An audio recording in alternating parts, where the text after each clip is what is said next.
this on for the retro, talking about Darlington. All right. Good evening, everybody. Thanks for tuning in.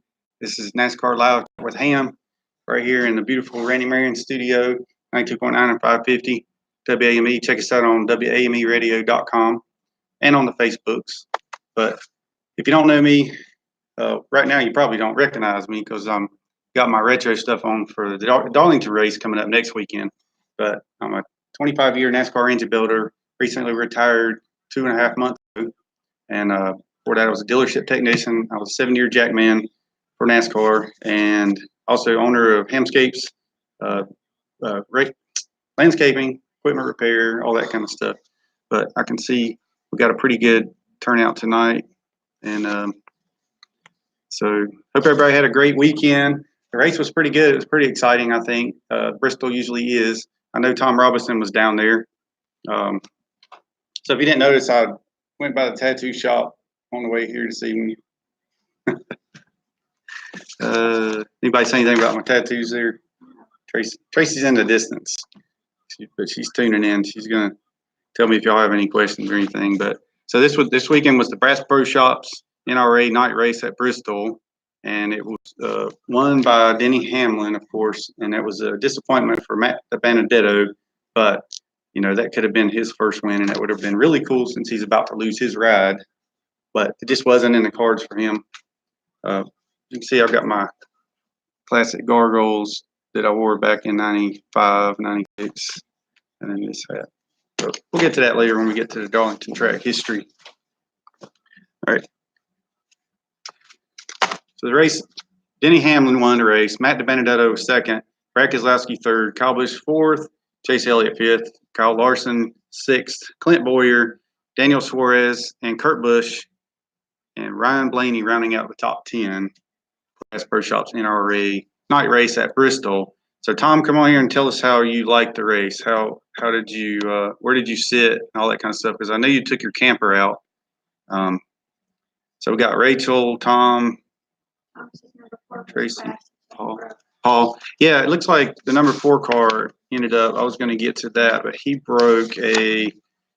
It was thought that he had broken a transmission at first, and it turns out it ended up being a clutch issue. So it actually in the second stage was a clutch issue, but it turns out it was actually a locker inside the rear gear. So yeah, he didn't have a very good night. Didn't have a very good finish at all. And it also looks like Joe Logano dropped some. He dropped to the minus 39 in the points behind Kyle Busch. And so, hey Paul, hey Terry, Zach, hey Zach. I know. Yeah, Tom Wilson, Terry Quinn, Paul Rodriguez, Rachel Rodman, and Rachel, tell us how Delo's doing. I want to do a shout out to her. She had some surgery, so sounds like she's been under the weather pretty much. She didn't even get to watch the race. So I also want to do a shout out to a new friend of mine, Randy Freeman Jr. and the Ranzacs Online Racing. So he said he was going to join in with us tonight. So maybe he can come on here and comment. Repair Calendar, hello from Ohio. What else we got here? Okay. All right. Good deal. Zach Benj. Hey again, Zach. All right. So we're going to do a quick recap for the Bristol race. The lap by lap. We'll go over that right quick. So the pole sitter Hamlin led the first lap, of course. The top 5 as they run were 11, 42, 19, 1, and 95. I'm going to take these off. They're getting a little hot. Larson takes the lead after Hamlin tries the Highland for the first time.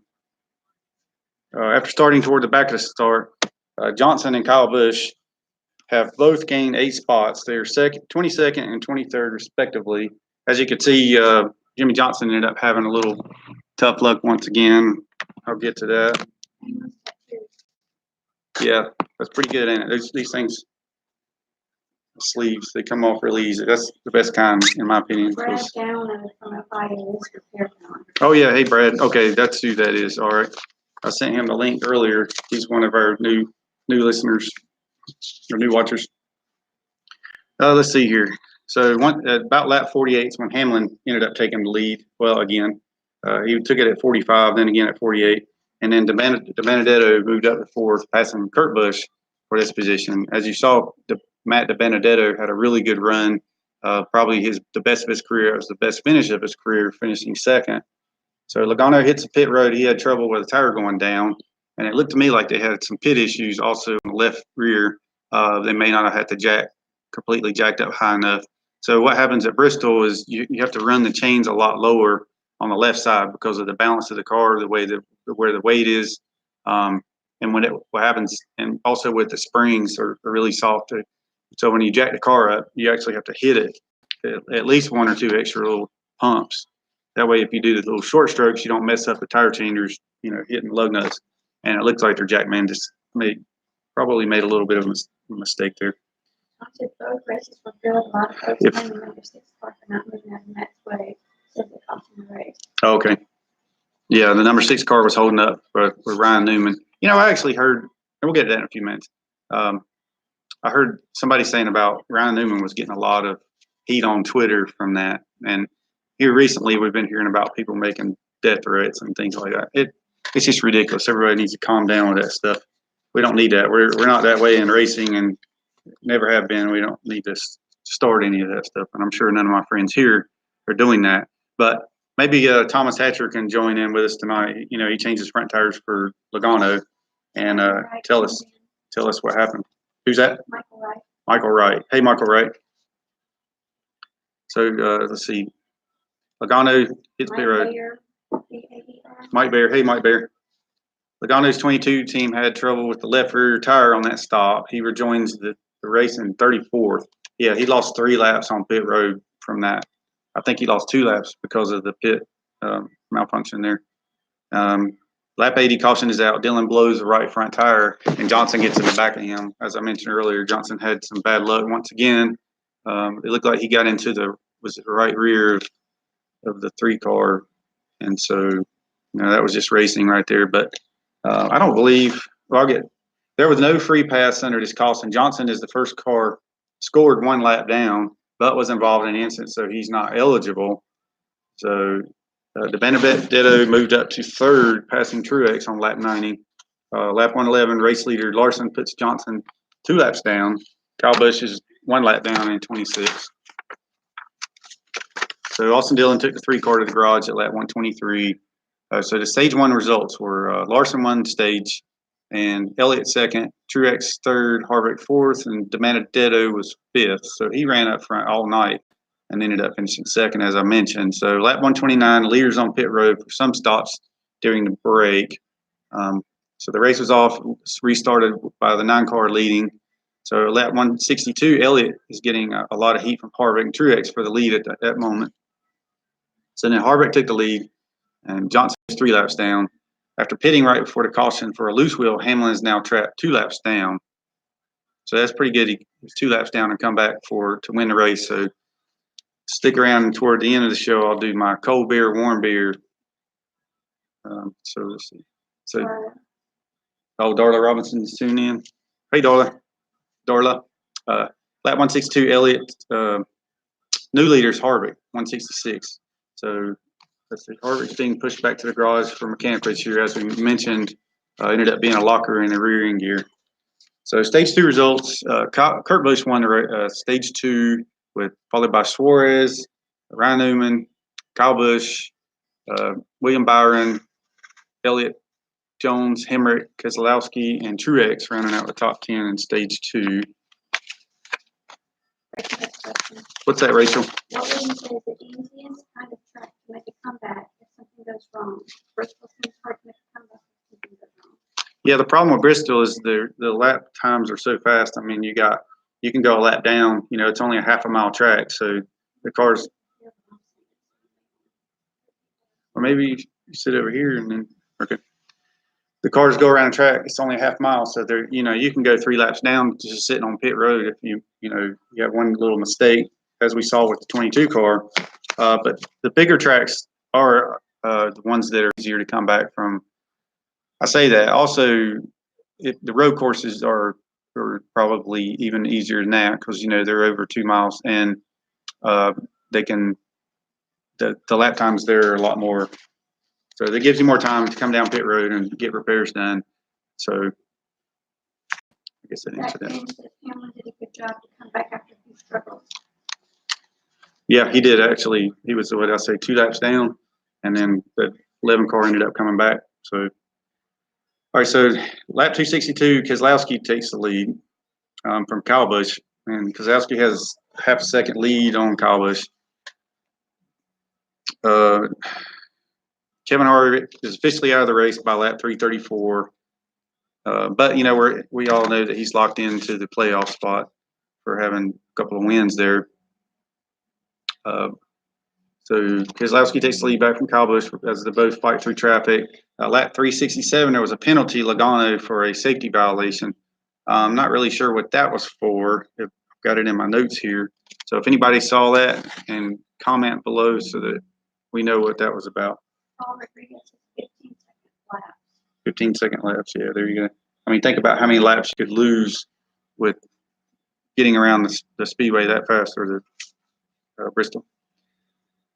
All right, so lap 489, as we know, all right, let's go back a few laps. De Benedetto holds a 7.7 second lead over Elliott right now. So De Benedetto has a ton of traffic, trouble lapping Newman, which, as we mentioned, was holding him up. So lead is reduced to 0.878 seconds over Hamlin. And then by lap 471, De Benedetto's lead over Hamlin was dwindling down every lap. So he was approaching more traffic as Hamlin was 0.154 seconds behind him, catching him. So the new leader, Hamlin, takes it from Benedetto, and we all saw the end of that race, and that was actually felt really bad for Matt De Benedetto because, you know, as you know, he's losing his ride after this year. So I'm not sure what's going to happen there. I think any team owner is going to be dumb to let him go because he's really been doing good lately. So he's definitely an up-and-coming driver. Shows a lot of promise. I saw one of the tweets by Rodney Childers, which says he's like, I love Matt De Benedetto, which I thought was very nice of him because I think that he actually picked up a lot of new fans after that. For that. All right, any more questions there? No, Rachel just said she wished Matt had one too. Yeah. Yeah, for sure. All right, so it's not Newman's job to let people buy. He is looking for the best finish for Ralph Finley. Mm-hmm. Yeah. He is. I guess he just didn't want to, you know, go lap down or however many laps he was at that point. All right, so we're going to prayers for Kevin Hart's rear tire changer, Daniel Smith, who is going through cancer treatment, and also former driver Scott Speed, who broke his back during an American Rally race. Scott has 3 broken vertebrae. Pretty bad deal for him. And also, as I'm sure everybody saw, Dale Jr. and his wife Amy got in 2 pilots and a dog escaped serious injury in a fiery plane crash in Elizabethton, Tennessee, just last week. Yeah, I was actually in here on the radio and whenever that happened, and it's like Tracy got me. I started getting all these messages, different people telling me what happened. I was like, as soon as I saw it, I was like, oh no, not again, because you know, last time there was a yeah, he had a fiery crash in his Corvette. So him and fire, actually, he's had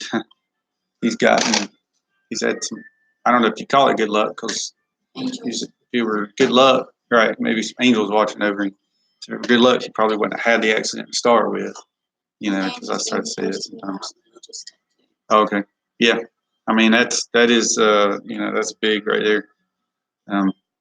But the other plane crash that we had years ago going into Bristol out in that area was whenever Alan Kowicki passed away back in somewhere around 1991 or so, somewhere back then.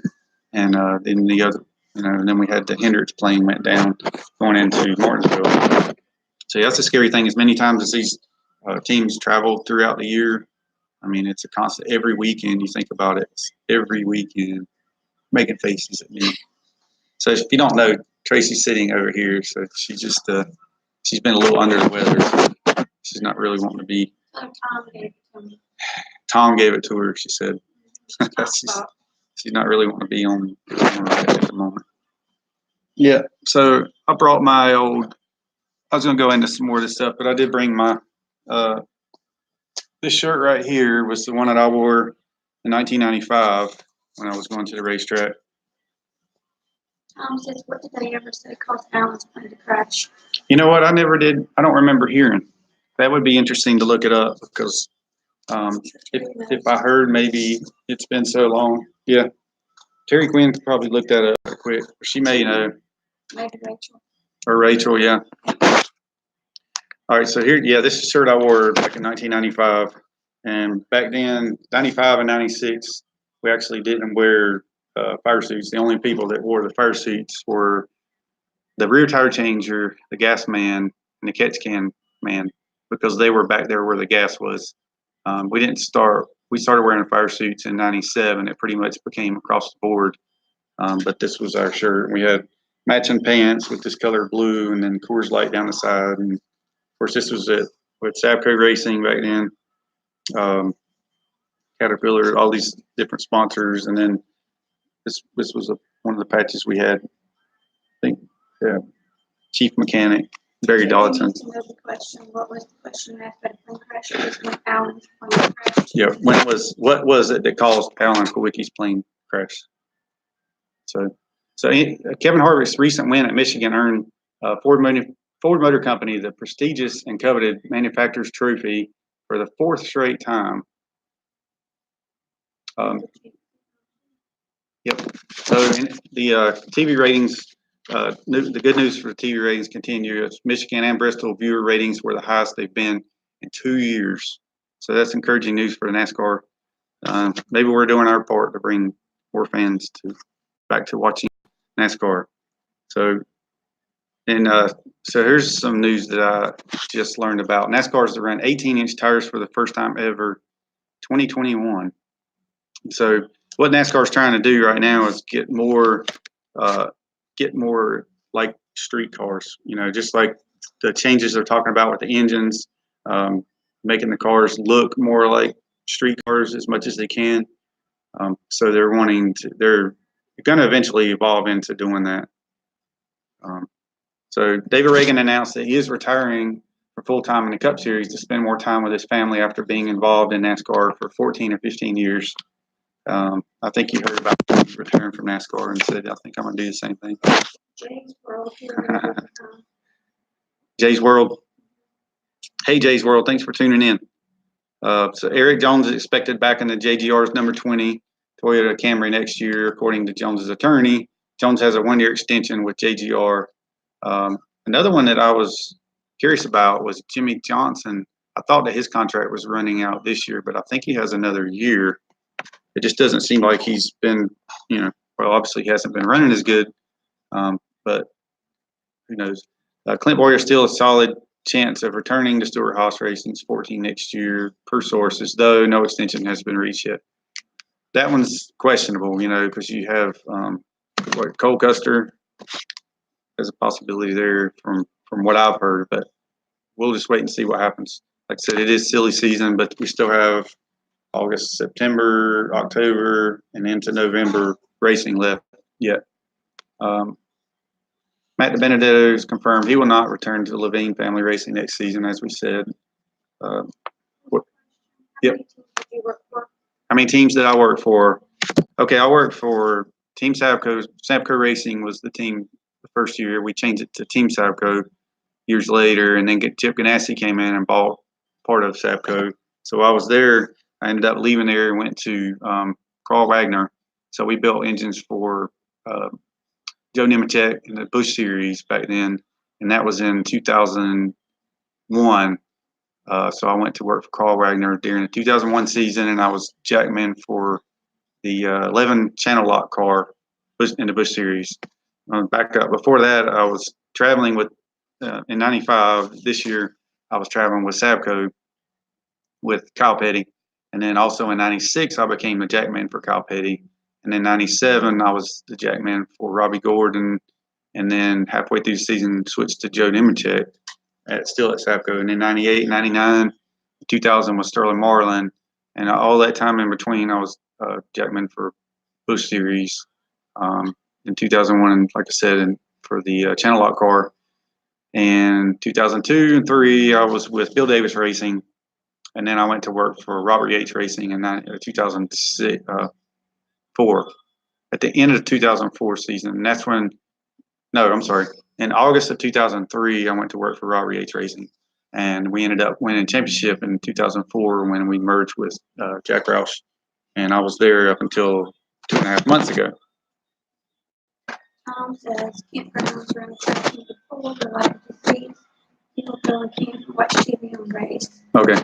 And then Rachel says NTSB concluded failure of the pilot to follow procedures concerning the use of the engine inlet anti-ice system. Okay. And/or So there was that was Kawicki's plane. Yeah. There was a pilot failure. He didn't use some anti-icing equipment, apparently. And all right. Steve Baker says crown That's fine. all shining. All right. Daniel Hemrick's 2020 status at Richard Childress Racing is uncertain in spite of his contract being good through 2020. Hemrick feels this way as RCR Xfinity truck driver Tyler Reddick has 4 wins and is third in the points. So we kind of know what that means. That may happen there. He may end up moving up into that spot. Special reported Friday his plans for 2020 with Ganassi are still not finalized. It tends to happen a lot with Kurt Busch. He kind of I don't know if you want to call it flounder around a little bit, but I think he does a little bit of that to get more from his contract, which, sometimes you need to do that, I suppose. Scott Travis says, "What's for dinner?" Man, that's Steve Baker. I'll tell you what, Steve Baker was tuned into the radio show tonight, as were some of you. Chad Hyder, thank you for, I saw you tune in on and commenting on Facebook during the radio show tonight. And Steve Baker was cracking me up, though. I would say Jimmy Johnson does have a lifetime contract with HMS, but my question with him, well, you know what, that's a good point. But it just makes me wonder how long he's going to race for. We were kind of hearing the rumors that he might retire after the season, especially after the way that his season's been going. So pre-race J.J. Yeley and Reed Sorensen to go back to the back for unapproved changes. Chris Buescher, Chase Elliott, Clint Boyer, Brad Keselowski each had a lug nut loose in post-race inspection. It was thought that, I talked to you about this already, Kevin Harvick's deal. NASCAR Cup Series team owners would be idiots not to sign Matt DiBenedetto, according to Bristol race winner Denny Hamlin. And I would agree with that. And to answer to Scott's question, what's for dinner? I don't really know. We're going to have to find something down here because we haven't eaten anything yet. So we're into the point standings right now. We've got Kyle Busch leading the points. He's 39 points up on Joey Logano. Denny Hamlin's third, Martin Truex, Kevin Harvick, Brad Keselowski, Chase Elliott, Kurt Busch, Ryan Blaney, and Alex Bowman rounding out the top 10 in the points. But we're going to go down to 16 because that's how the playoffs work. And then we got Kyle Larson, William Byron, Eric Almirola, Eric Jones, Ryan Newman, and then Daniel Suarez round out the top 16. So Ryan Newman's moved right on up into the top 15, which, it could explain why Ryan Newman was really trying to keep his spot. And I see that because he's really fighting to keep his, he's wanting to make the playoffs. And as good as he's been running every race, just about, with his top 10 finishes. So, yeah. So there was, in the point standings, there's 4 Toyotas, 7 Fords, and 5 Chevrolets. And in the finishing order of the race, we were pretty even once again, with 3 Toyotas, 4 Fords, and 3 Chevys. But I think it's pretty cool to have 7 Fords in the top 16 in the points, going into, because like I've said many times before, that increases the odds of winning the championship. Yes. All agreed says, by the way, Alan Kawicki died on April 1st, 93. April 1st, 93, okay. I knew it was at some point just before I got into NASCAR. Got my first job at the end of 94, so I knew it was pretty close to that. And then it just seems like we had a rash of drivers from, it seems like it was Mike Ritz. Well, he wasn't a driver, but he was a crew member in 92 that passed away. I believe it was Atlanta. And Chad, I was going to ask you, I saw your post on Twitter about you went to the 92 Atlanta race, and I was going to ask you, was that the one where Mike Rich died in the pits, or was it the second race? I don't remember that, but anyway, we had a race of drivers from in the '90s that passed away, and a lot of them were I was either building engines for or good friends with. All right, so I'm going to do my cold beer and warm beer. Cold beer, warm beer. 4 Fords at Homestead. Says repaired calendar. Yeah. Oh, okay. Yeah. So yeah, 4 Fords. That would be. I think last year. I'm trying to think. We had. I think we had 4 to start with, 4 or 5. But yeah. Yeah. Hopefully we'll have in there at Homestead. I don't know. No, I'm sorry. I don't know why I said that. Homestead would be down to the last 4 drivers. So yeah. All right. So we're gonna do the cold beer, warm beer. Of course, we're gonna give a cold beer to Matt DiBenedetto because he won the night. He won, if not the race. He led 93 laps and more than anyone else. And he looked like he was going to be winning to win the race. Of course, we know how that worked out. Denny Hamlin passed him with 12 to go. DiBenedetto's emotions after running up front, being a runner-up, gained him new fans. He has 3 top 5s and 5 top 10s. Matt was the 4th fastest in final practice and first fastest in the final practice. He qualified 7th. So, and he also got to give a cold beer to Denny Hamlin. Denny Hamlin won his 4th race this season and 6 consecutive top 5. So he's actually coming on a good bit stronger than I thought that he was going to be at this point. Ted Hatter says 2 cold beers for Burrito.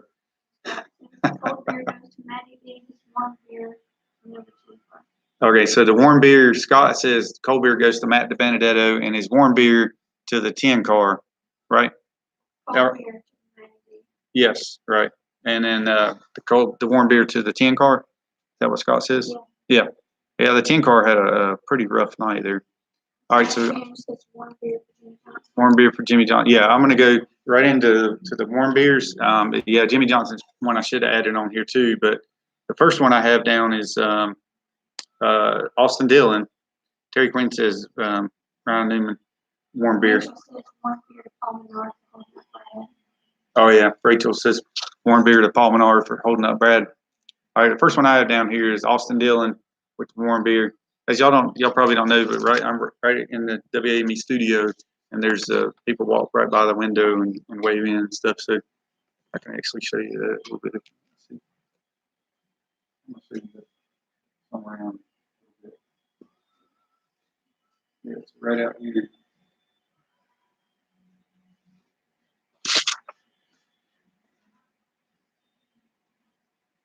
UPS driver better run.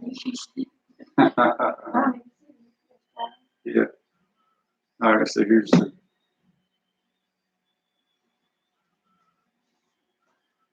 there we go. So people just walk by, I should have left it over there. All right. So yeah, there's people walking by. Here's her.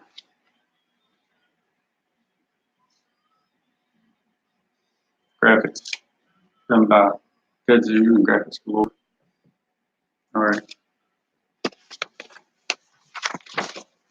And of course, I need to show the huge E-rack over there.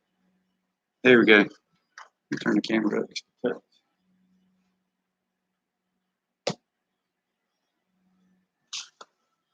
All right. So now you can see huge E-rack.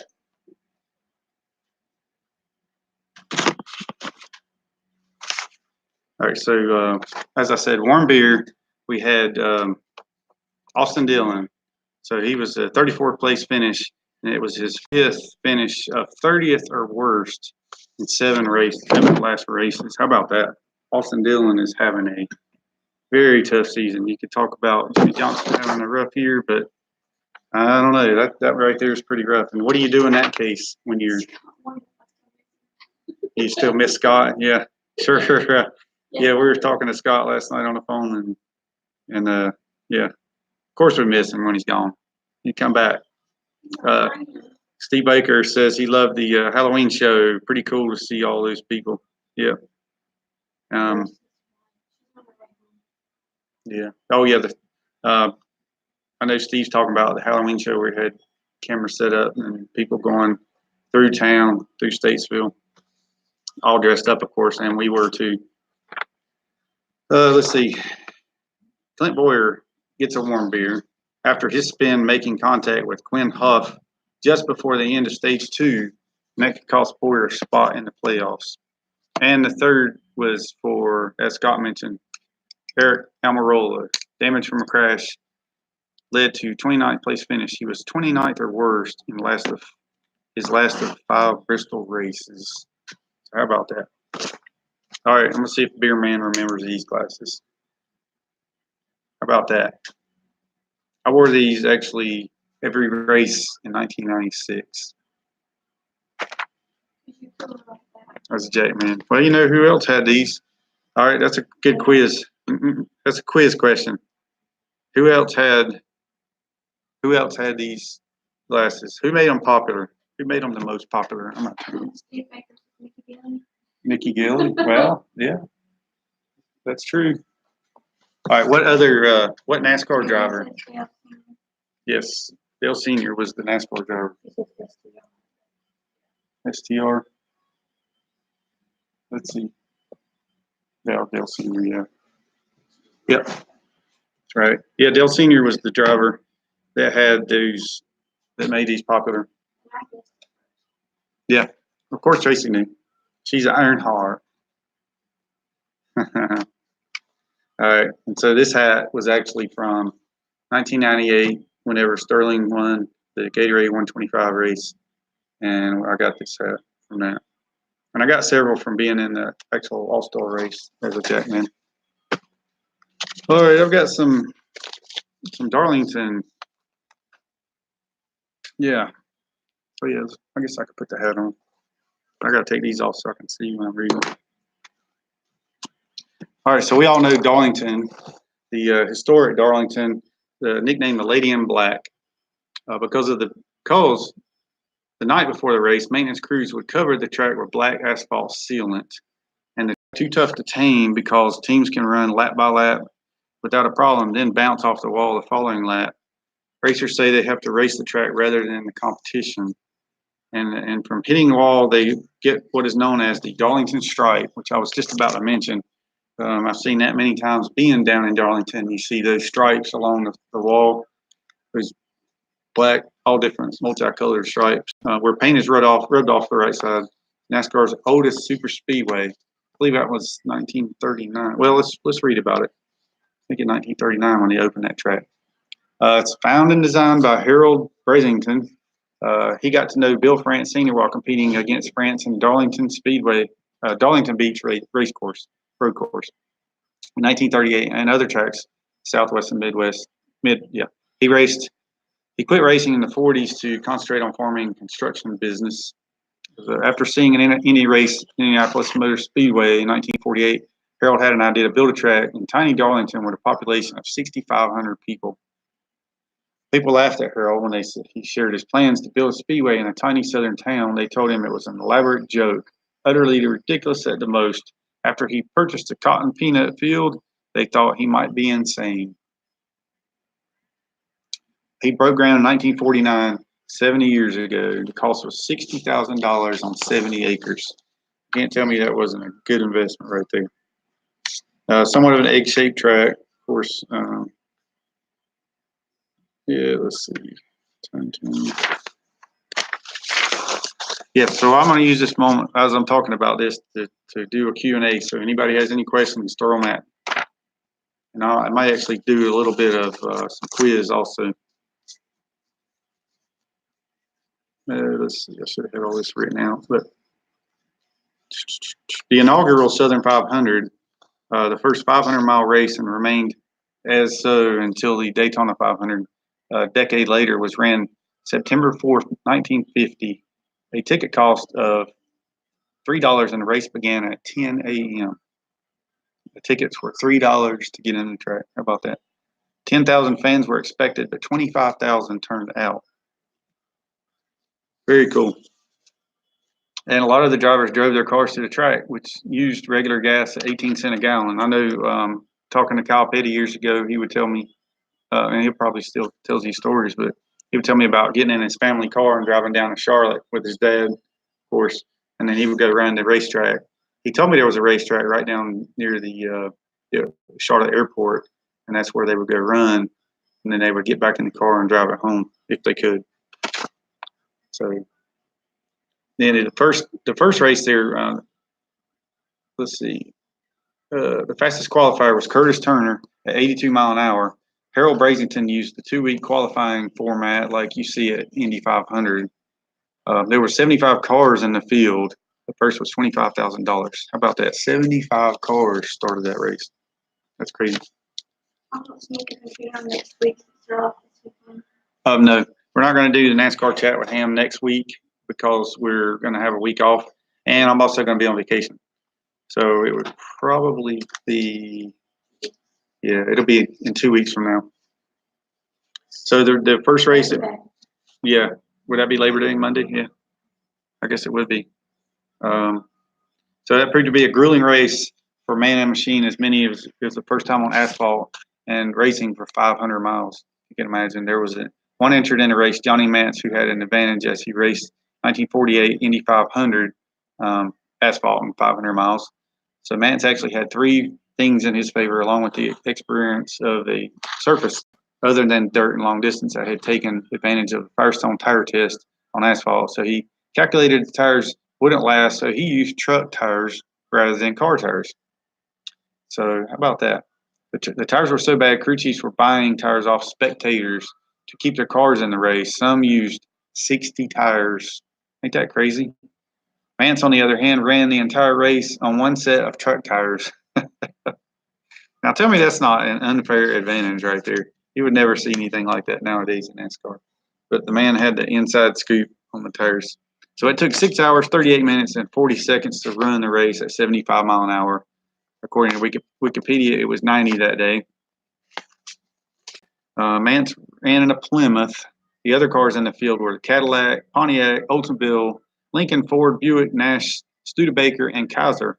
Chevrolet didn't come into the races. They weren't fast enough until 1955 when the V8 came out. How about that? Yeah. Paul says no races Sunday, so you might as well have a vacation. Yeah, I mean, I'm kind of playing it out that way a few months ago, but it worked out just fine, I suppose. So here's a little bit of some more Darlington track history. Buck Baker had a thermos of enhanced tomato juice to drink during the long hot race. He wrecked hard on lap 176. It broke the glass, juice container spilling it all over himself. When the first responders showed up and saw the mixture of blood and tomato juice and told the other responders that Buck had been decapitated because they thought that he had wrecked and had blood everywhere. That's a pretty funny story. Darlington had a cinder block building in the infield called the Block House where drunks were kept during the race. So Darlington actually had an old jailhouse right there inside Darlington, basically, keep the drunks in. So unlike Rockingham and North Wilkesboro, Darlington survived when NASCAR started expanding outward from its southern roots to build bigger tracks and much larger seating capacity. As we all know, some of the tracks closed down, like Rockingham and North Wilkesboro. So for many years, there was 2 races each year. Yeah, one in the spring, one on Labor Day, which is when I went down there many times. In 2003, the Labor Day race was given to California. The move, as Darlington made the poor ticket sales in the spring, particularly due to a lack to track location. All right, what else? Located in South Carolina, the state has fired the first shot at the Civil War. When the track was being built, nobody stepped up and said, not as to be, where people still held hard feelings from the war 85 years after this time. So, What's Steve talking about here? Can't go anywhere. Iredell ST orders ankle bracelet. He sounds like Kudzu with the ankle bracelet stuff there. Yeah, Steve came down, went to the Madhouse with us last year, I guess it was. Yeah, for the big race they had down there. So it was a pretty good time. We didn't make it out there this year. Suarez was asking us to go, but then he ended up doing something else that evening. So, was it 2 years already? My goodness. Yeah, and then 19. Yeah, it is. So in 97 is when they reconfigured as the front and the back stretch were split. In 2004, lights were installed. But it seems like the drivers that I've been associated with didn't ever seem to like Darlington very much. Kyle Petty actually made a comment that we should turn, the week before we ran at Bristol, and then the following week we ran at Darlington. And he said about both tracks, he said we should fill them up with water and stock them with bass. So as you can imagine, we would always have to pit on the front stretch or the back stretch with Kyle. So that meant when I got there on Sunday morning, we were hauling tires from the front stretch to the back stretch. I think I've walked more miles at Darlington than any other track. Even no, except for Daytona, because at Daytona we would land and we would actually have to walk from the airport down to sign in and then walk inside the track. And then after the race, same deal. But yeah. All right, so 1952, the banking was made steeper to increase the speed. All right, let's see what else we got here. Bye. All right, the track is now owned and operated by International Speedway Corporation. It's an asphalt surface. Seating capacity is 47,000, and it was 68,000. The length is 1.366 miles. The original plan was a 1.25 mile track. Turns 1 and 2 are 25 degrees. Turns 3 and 4 are 23 degrees. The front stretch is 3 degrees, 90 feet wide. Back stretch 2 degree, 90 feet wide. All right, so 400 laps, 500 miles. Do you have a question? Tracy has a question. She wants to know who has an answer for her. It's a trivia question. What's your question, Tracy? Yeah, that was Miss Kathy leaving there, Steve Baker. Who knows that one tire is wider than the other? Maybe you should say that. Wider. It's not wider. No, it's staggered. They can stagger the tires. Yeah, and it makes them, you can adjust them with air pressures and that'll stagger your tire. It'll make them bigger, smaller, and you have to stagger out your tires. I'm sorry.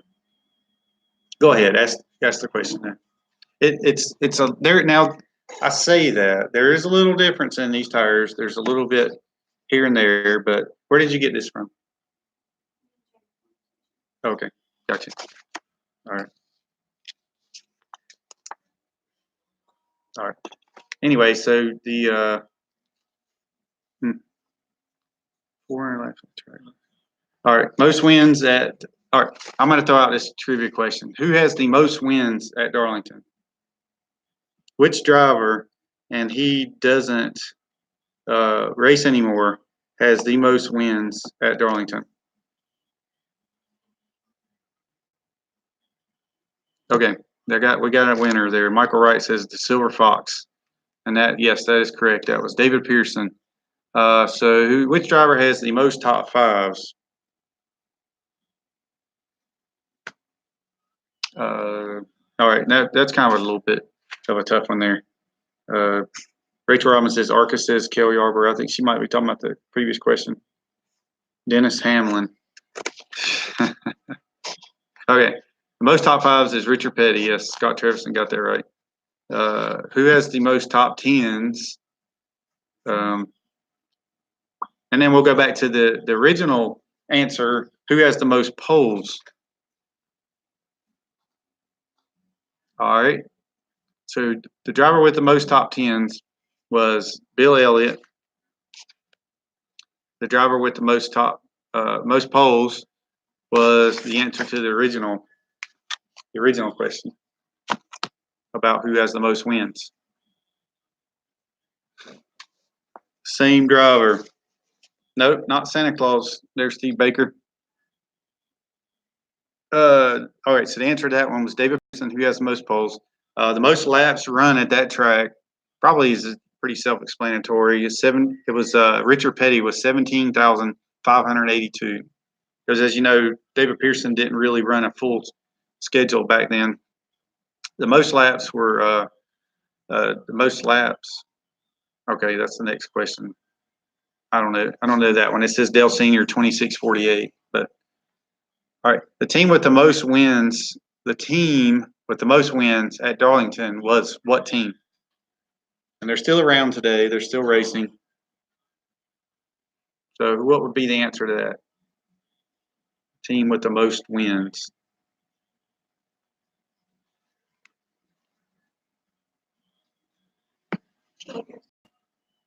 No.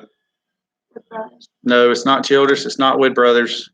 Those are good guesses because you think about David Pearson being with the Wood Brothers, but you also have to consider the teams that now we have multi-car teams, 3 or 4 teams.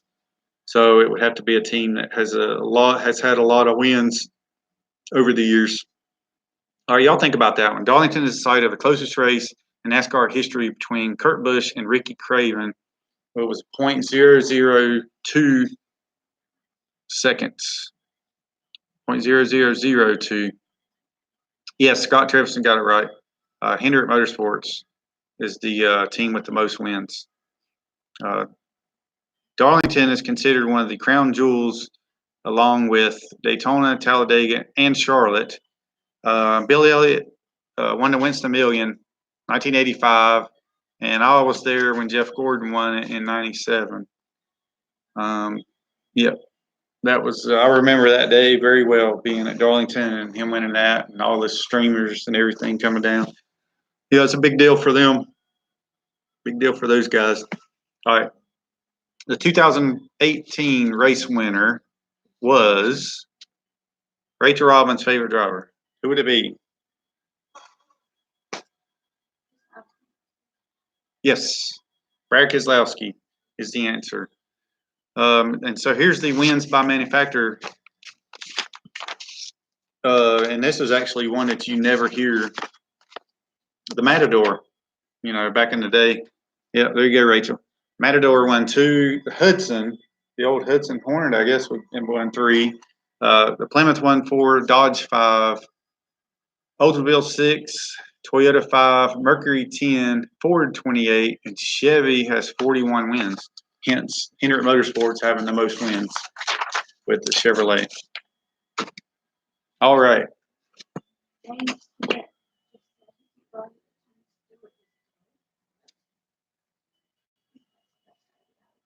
Yeah, I'm sure it is. All right, so everybody, thank you so much for tuning in. Check me out on Twitter at DHammIam, the same name as my Facebook, Instagram, also DHammIam. So yeah, I just have to ignore some people.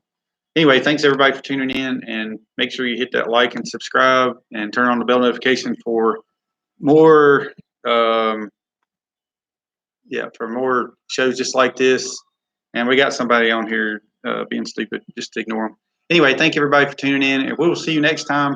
I guess it'll be in 2 weeks from now. And if you have any questions, put them on here under the comments right here, and we will we'll see you next time. Thanks everybody. Good night.